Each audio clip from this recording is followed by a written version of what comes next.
Hello, this video is a walkthrough of the first AAT sample assessment for the Level 2 Introduction to Bookkeeping unit. So just start by sharing my screen.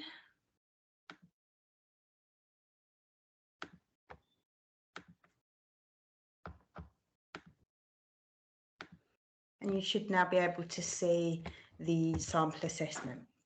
So 1 hour and 30 minutes. We can see the time will start ticking up here in the right hand corner once I get going.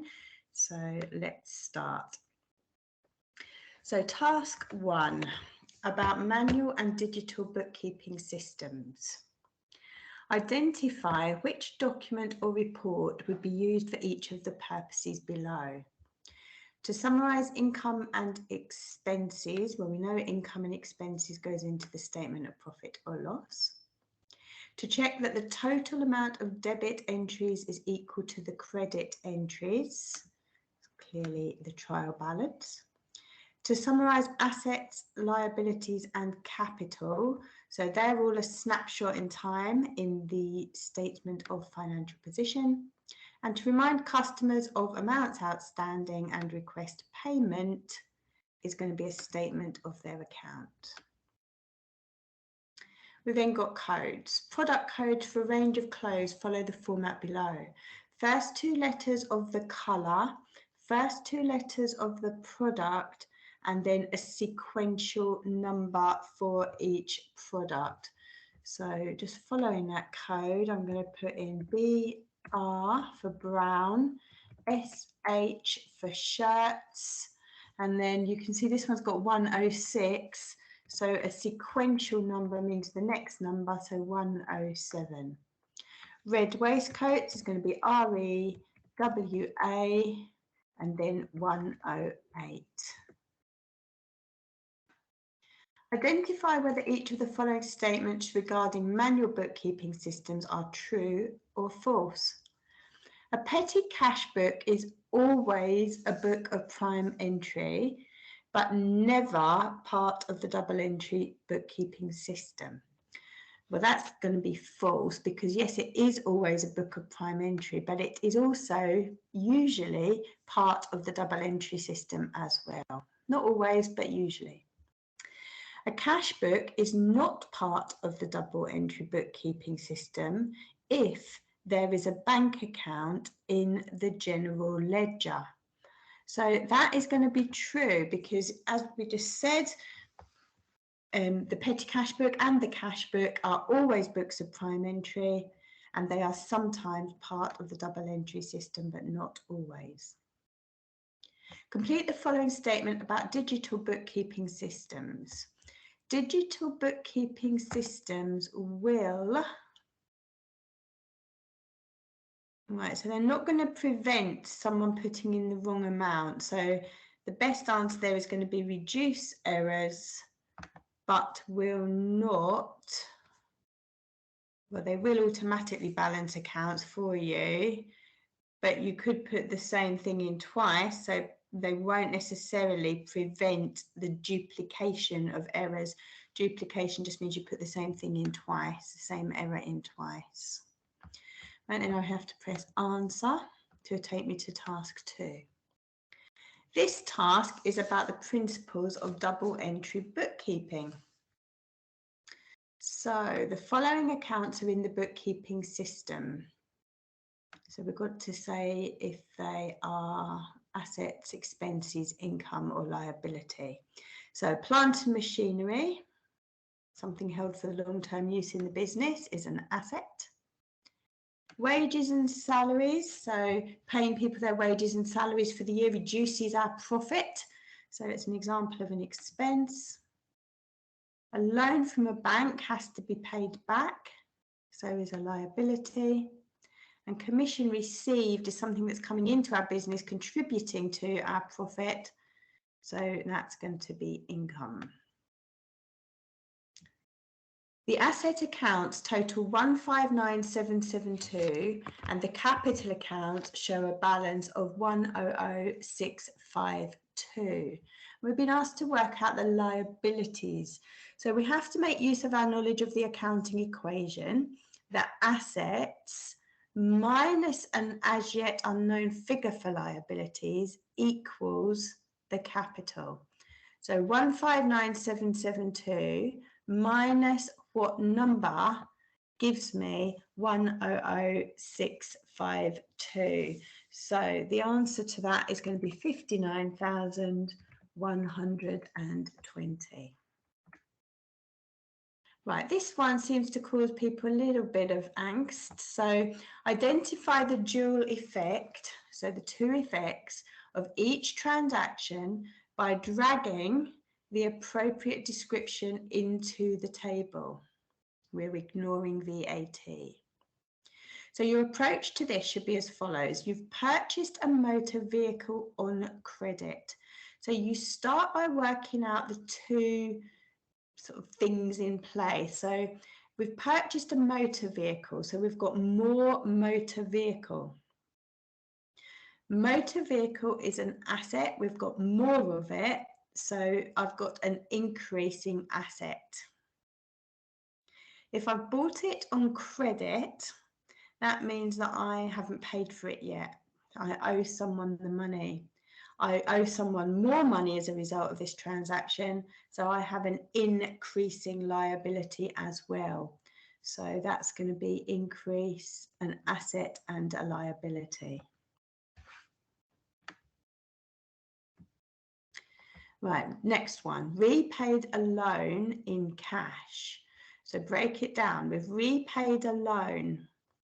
A loan is a liability where we owe someone the money. If we've repaid the loan, we've got less liability. So we've got a decrease in a liability. We've paid them in cash, so we've got less cash. Cash is an asset, and that is decreasing as well. So the answer is going to be decrease the asset and the liability. Next one, sold surplus office equipment for cash. Surplus just means we had too much of it. So office equipment is an asset. We've got less of it because we've sold it. So we've got a decreasing asset. We've sold it for cash. Cash is an asset. We've got more of it. So we've got an increasing asset.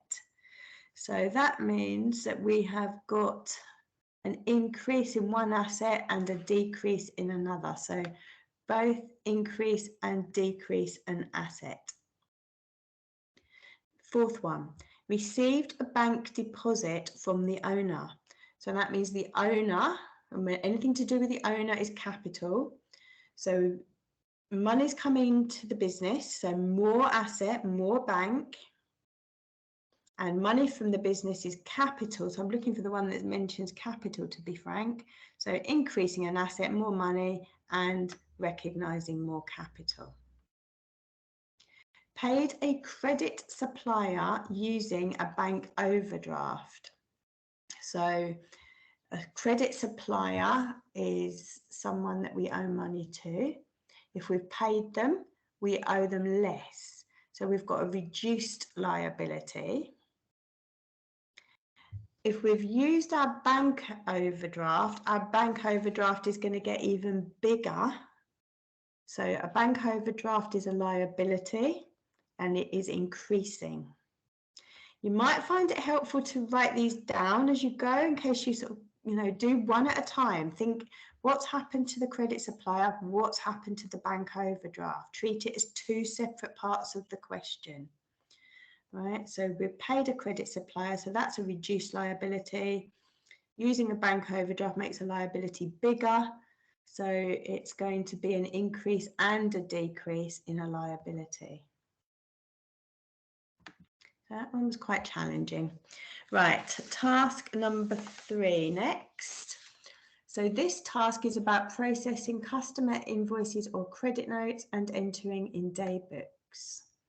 The sales invoice is being prepared from the delivery note below. The Customer benefits from a 3% bulk discount.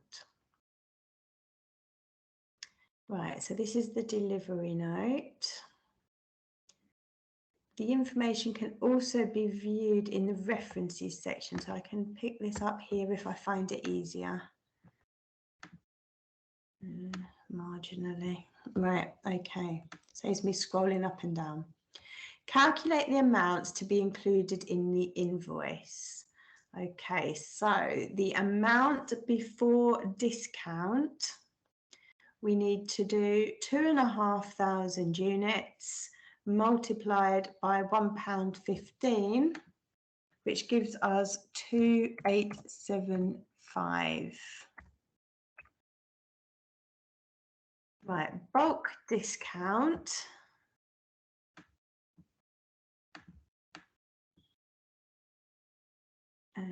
What did it tell me about the discount? 3% bulk discount. So I need to calculate 3% of 2,875. So I could do 2,875 divided by 100 and then multiply by 3.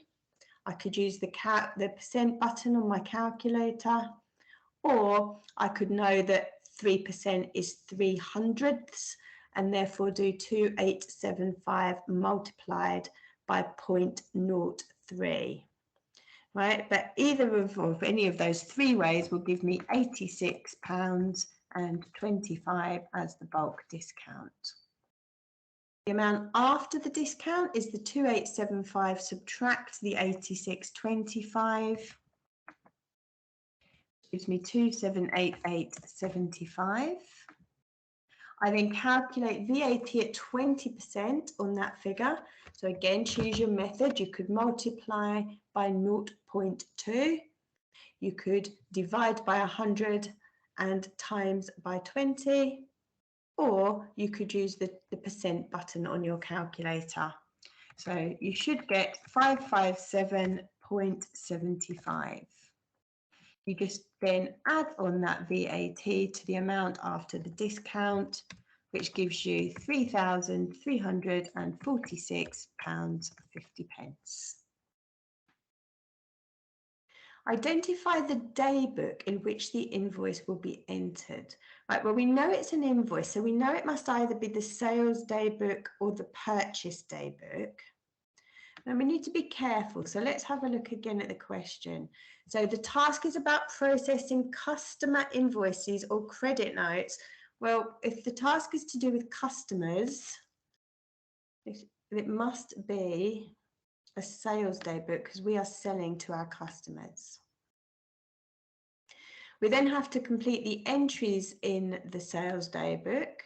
So 1st of March, customer code is in there for us. And then basically it's an analysed sales day book. So I'm going to start by putting the total. Now, if I was in the exam, I would have just copied this down, I think, onto a piece of paper quickly, so that it saves me going up and down when I'm completing this part of the question. So here's one I prepared earlier. So we put the total in there, the total amount that the customer owes.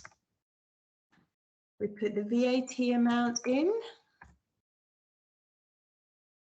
the net amount, that's obviously the amount after the trade or bulk discount. And then we look at our invoice to see what it related to. It was product G996. So we analyse that into the correct column in the sales day book.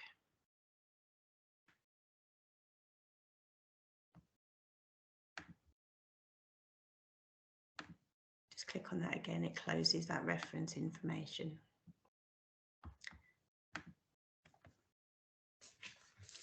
Task 4. This is about processing receipts from customers. So BCK has received a cheque for 143416 from Prin plc in full settlement of the 2 invoices and credit note below. Complete the following statement. So let's sort of have a think about what's happened here. Right, so I'm just going to grab my calculator.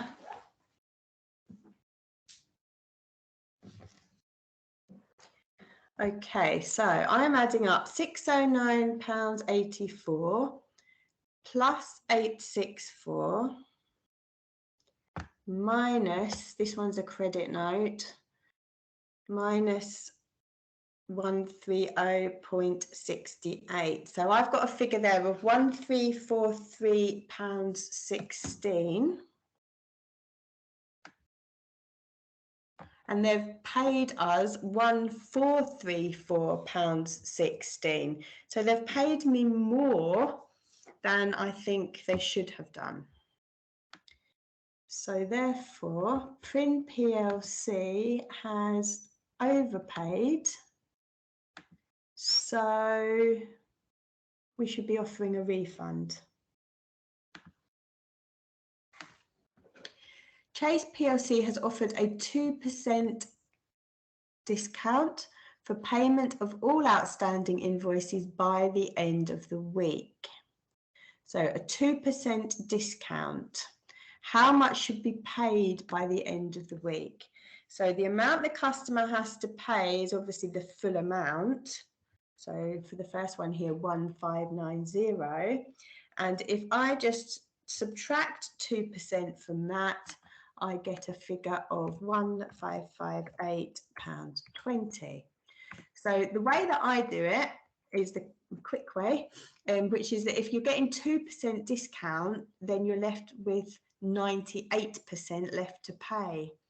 So I simply do 1590 times 0.98 or 98% in my calculator. You could do divide by 100 and times by 98 to get that same answer. Or you might prefer to calculate what 2% of this total is and then subtract it. Any of those methods is fine and should take you to these discounted amounts that are due to be paid. The key here is making sure that you are working out the discount on the total amount that the customer has to pay, and then you just simply add them up. Another thing I wanted to mention is that these are computer marked by the AAT. So if you go wrong, but then so say you had the wrong 3 answers here, here, and here, but then you correctly added up those 3 wrong answers, you would still get 1 of the 4 marks. So never give up, right? Just claw every mark that you can get. Even if you think you've done something wrong, just keep going with the wrong number. Vita Limited has received a cheque for £1610.80 and the remittance advice below from a customer. The customer's terms of payment are net monthly. Right, net monthly means that you have to pay your invoice by the end of the month following the date of the invoice. That compares with net 30, which means you have to pay 30 days after the date of the invoice. So company policy is to allocate any underpayment as a part payment and to query any overpayment. So we've been asked to allocate the amount received in the customer report by selecting the appropriate action for each one. Right, so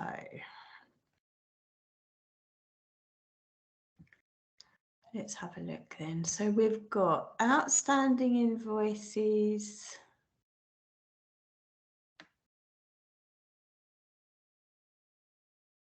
Oh, sorry, that's the question before, isn't it? Right, so we've got 161080 and the remittance. Right, okay. So here we go. Right, the balance brought forward is £447.60. So if I add up the £141.60 and the 306, I get that £447.60.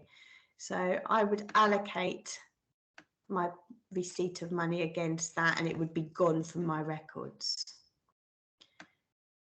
I then got invoice number 1059.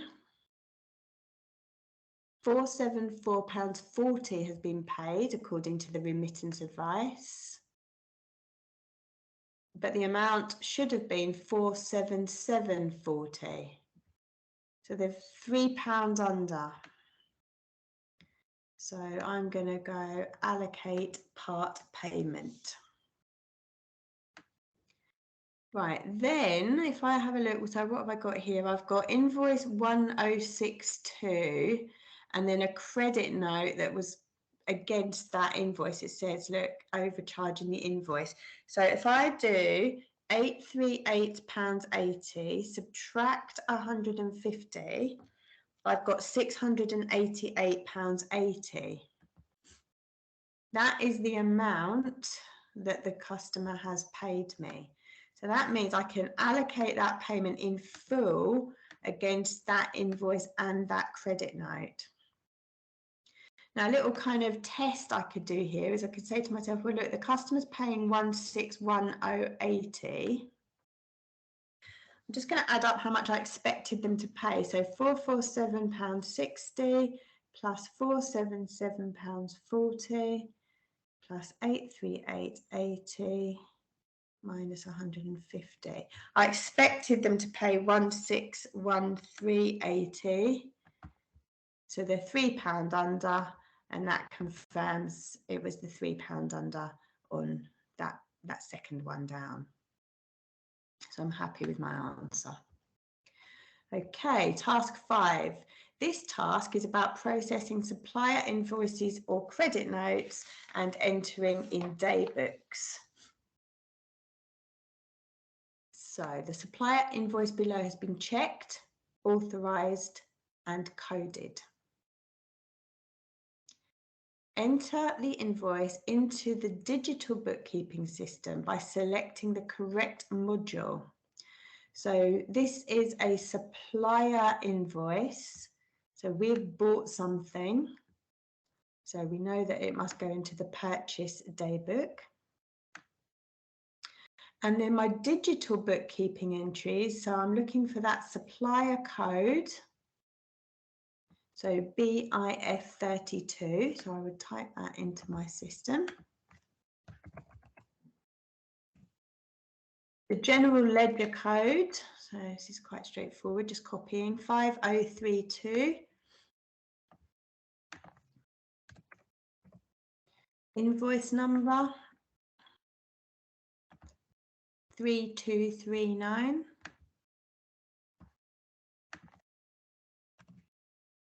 And then with a digital system, we need to put in the net amount.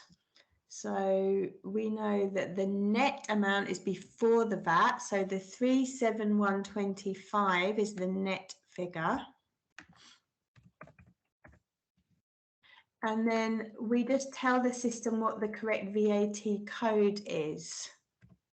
So they're my choices. So if I go back up to have a look at the invoice, it's VAT at 20%. So I am simply going to put in VAT4 as the code. The purchase order and invoice below relate to goods supplied by Gower Products.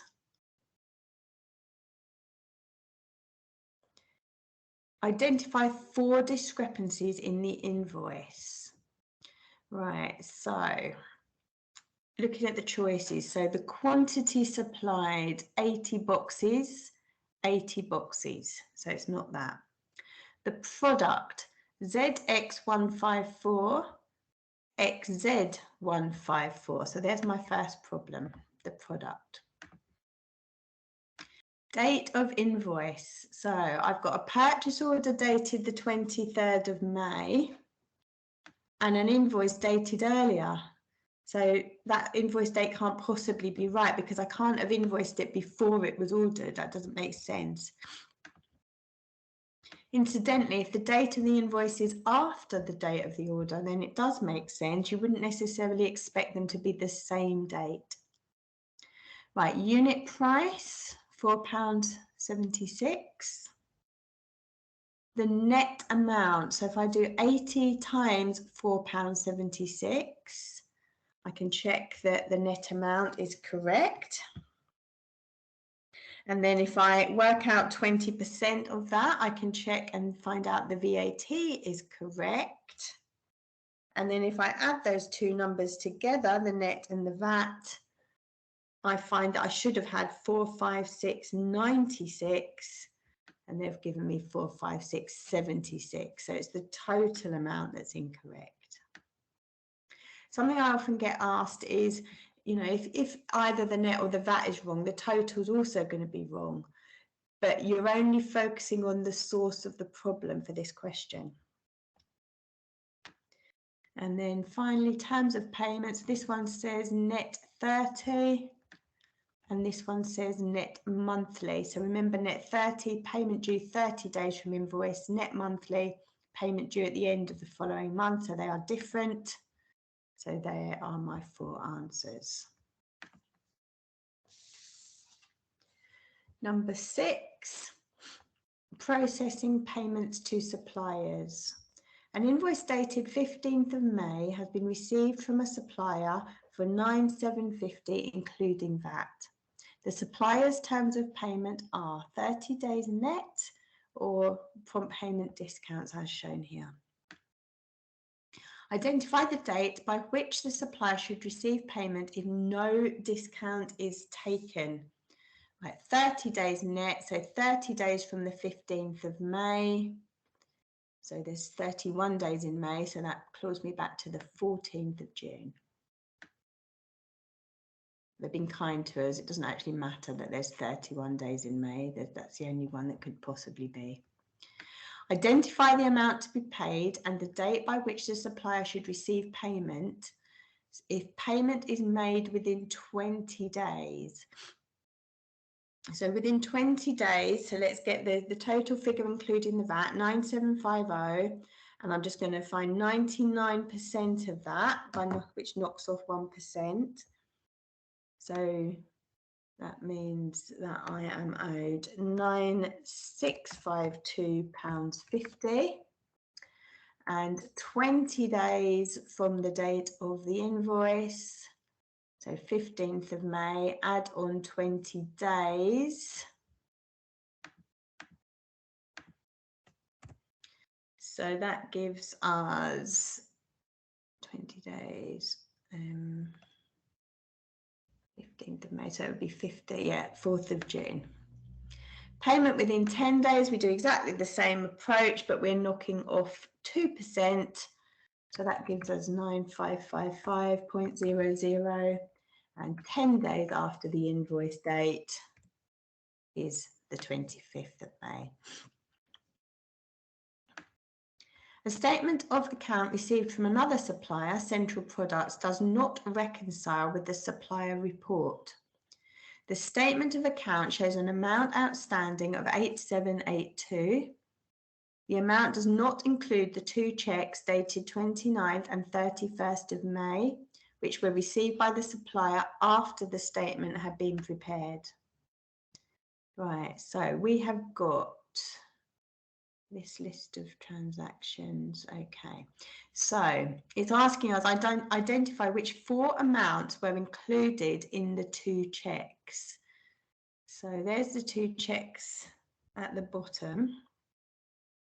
So 1623 is the first one. So if we come up here,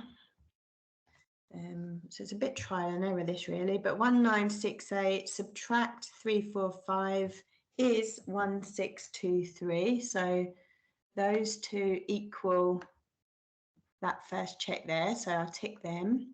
And then I'm looking for 2 numbers that make up 818. So it can't be these. Right, it could be involving this 326.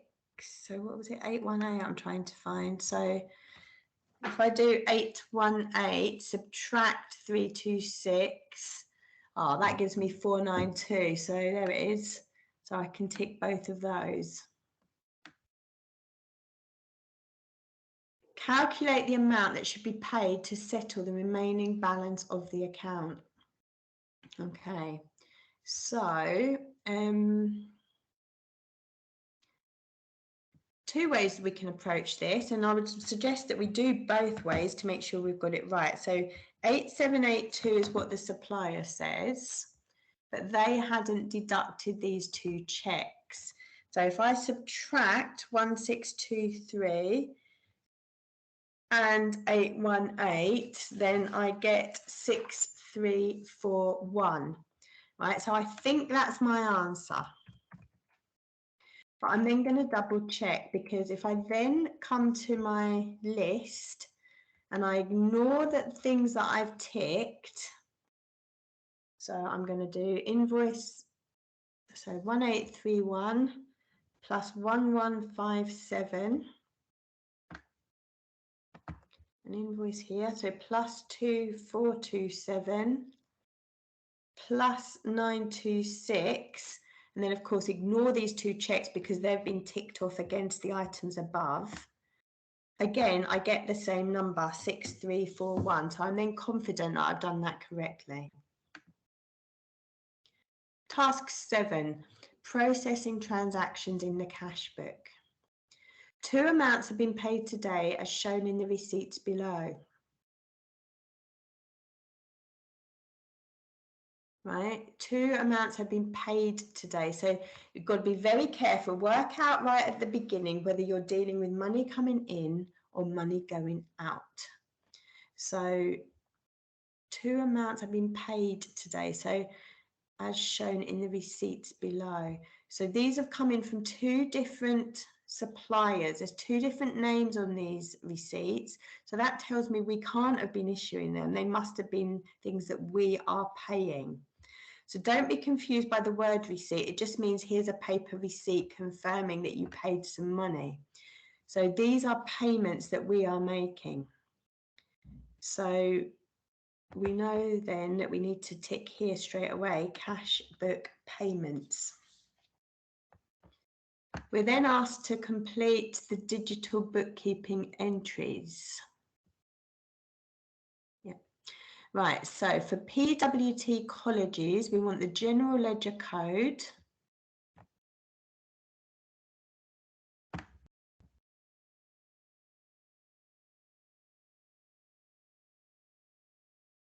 Right, so these are the choices. Sorry, I didn't realise it was a drop down. Right, so what are we paying for? Well, we're paying the colleges for training, so we go for that one. That's analysing the payment of money by the system. We want the net amount, so up here, it's exempt from VAT. So if it's exempt from VAT, then the net amount is the net amount. So £1960.50. And then the VAT code exempt. We've then got choice catering here. So this one is 195 including VAT. So our code for this one is going to be refreshments. Now, if it was 195 including VAT, I know that to find out the net amount, I'm going to divide it by 6 and then subtract that figure, which is £32.50, from the 195. So I get a net amount of £162.50. And that one had VAT on it, so VAT at 20%. At the end of the month, the debit side of the cash book totaled £13,726.55 and the credit side 1529912. We just need to know the bank balance. So I'm just taking one number away from the other. The credit side is the payments. It's a bigger number. So I'm going to be overdrawn minus £1,572.57. Task 8.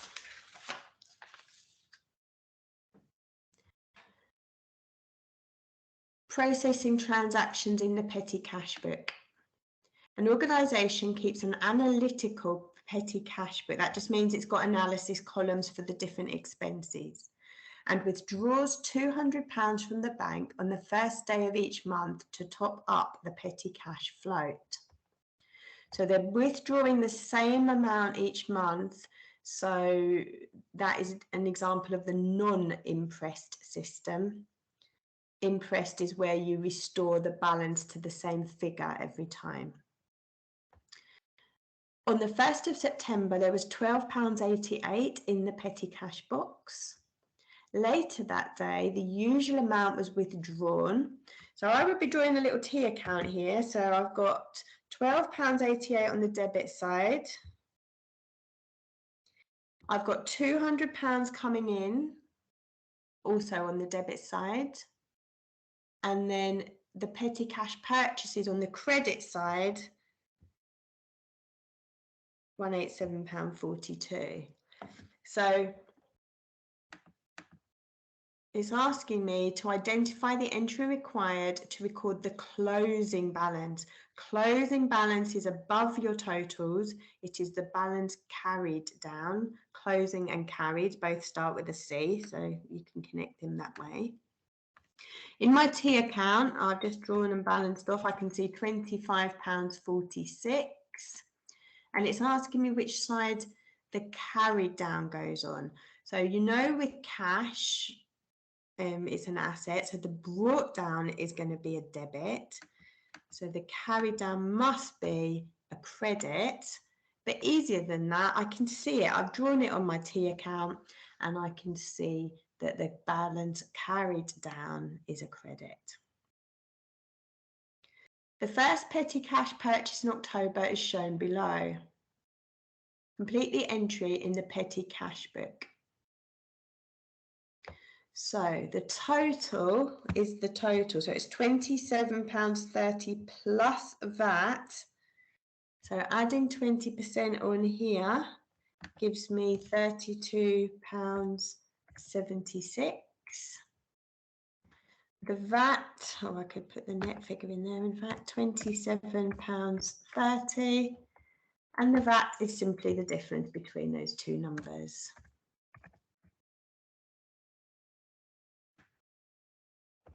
Task 9. Processing recurring entries. A new bank payment has been authorised as shown in the note below. I have today authorised a monthly standing order relating to motor insurance purchased from Pan Insurance. Please set up a recurring entry to pay the total amount of 1512 in equal instalments of £252 starting on the 15th of October, exempt from VAT. Right, so this should just be a case of inputting information. So what was it for? It's motor insurance, so we put it into motor insurance. The frequency, it says to pay 1512 in equal instalments. So if I do 1512 divide by the 252, I get 6. So the frequency here is 6. So 6 months. Wait a minute.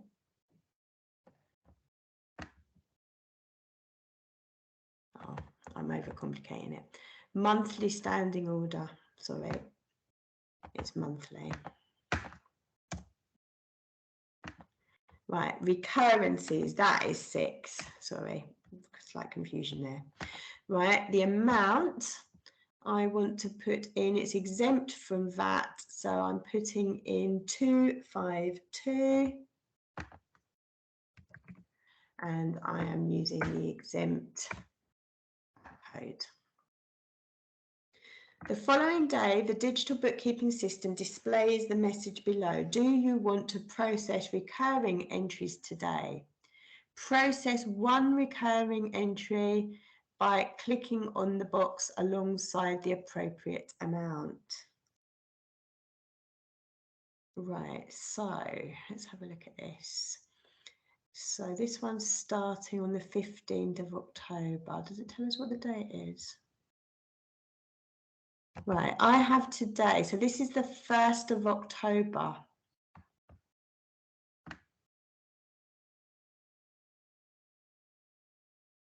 It's now the following day. So it's now the 2nd of October. So this is the transaction that we would want to process.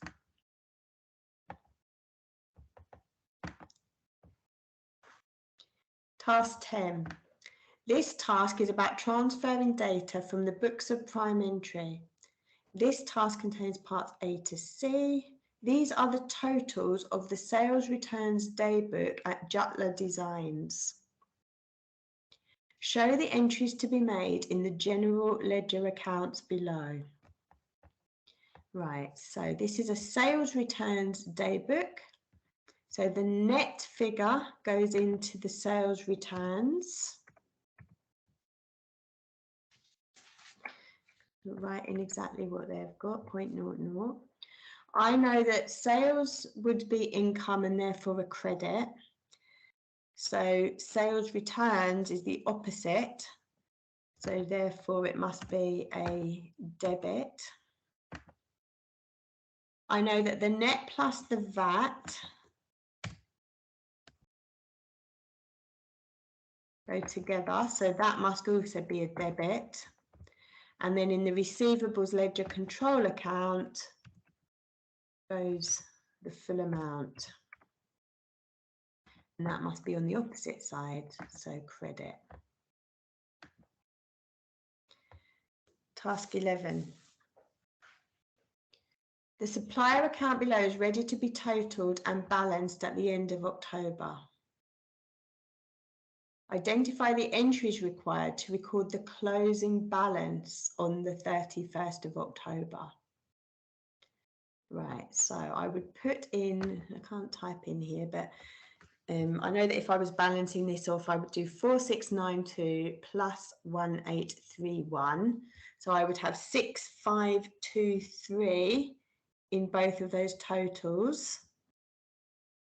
And then I would subtract the 144 to calculate here that the balance carried down must be 6379.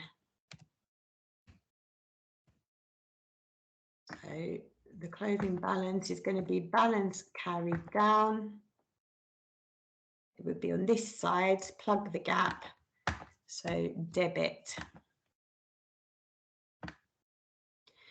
Calculate the total amount that would be entered in each debit and credit column. So that's just saying what number would go in here and here.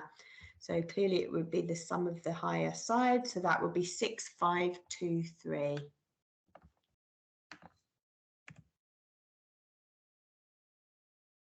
The following two accounts are in the general ledger at the close of day on the 31st of October. Identify the entries required to record the opening balance in each account on the 1st of November. Right, so looking at this one first of all. So 559 plus 1928. So I would have 2487 as my totals. Subtract the 39 gives me 2448. 2448 would be 31st of October, balance carried down on the credit side. So therefore on the 1st of November, that figure 2448 is going to be balance brought down, and it's going to be on the debit side. Looking at the second one we've got here, so I'm adding up 350 plus 235 is the higher figure, so that's 585. Subtract 25 gives me 560. I would have balance carried down on the debit side, and on the 1st of November it would be balance brought down. And the amount was 560.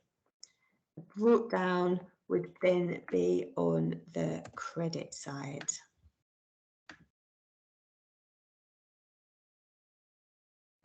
Okay, next. I think that's the last question. So once we have finished, I don't want to edit my answer. That's it, fine. Right, so we then submit the assessment to unanswered tasks. Oh dear, where's that? I missed something.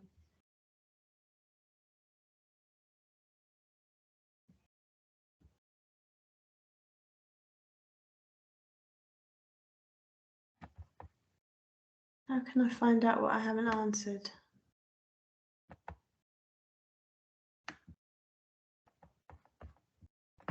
Oh, was it just that? Answered 10 of 11.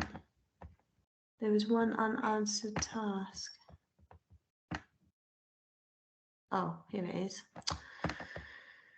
Strange, what's happening here? Sorry about this. Right, okay. Was in task 10. Oh, that's good. So it takes me to the bit that's not been done. So select edit. Right, so I missed a bit here. So it warned me of that at the end, which is great. There was a little bit here that I didn't do. The discounts received daybook has been totaled and all amounts have been transferred to the relevant general ledger accounts. One of the transactions relates to a credit note for 62 plus VAT received from Pell Limited. Right, so discounts received daybook, that's to do with my suppliers. So it's going to be in the payables ledger. And then we have to enter the credit note into the ledger. So the account name is going to be discounts. Oh no, sorry, we're putting it into the payables ledger. So Pell Limited, it's £62 plus VAT. So we need to know the total. So add VAT on there is £74.40.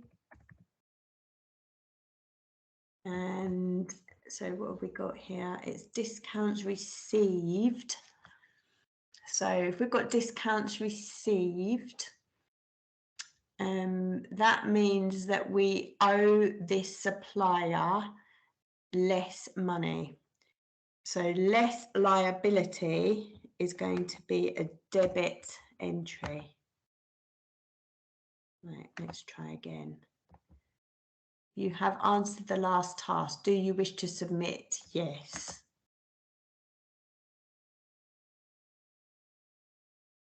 And then it comes up, it tells you that 70% is the required pass mark. It gives me my results, so you can see that I have got everything right, which is great. But if you didn't have everything right, you could add up all your figures, like what you got, and then that will give you your percentage.